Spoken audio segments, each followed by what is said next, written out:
இதான் நவாப்பழம் பாருங்க. என் அக்கா அங்கிட்டு இருக்கா, வாங்க பாப்போம்.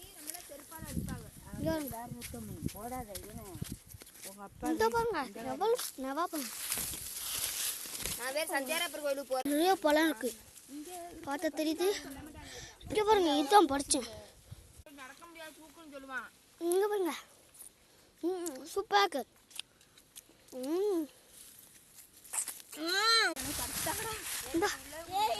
நிறையா இருக்கு.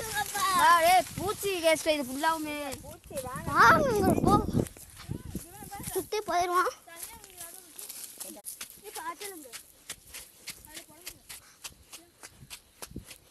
சுமாராக ஒரு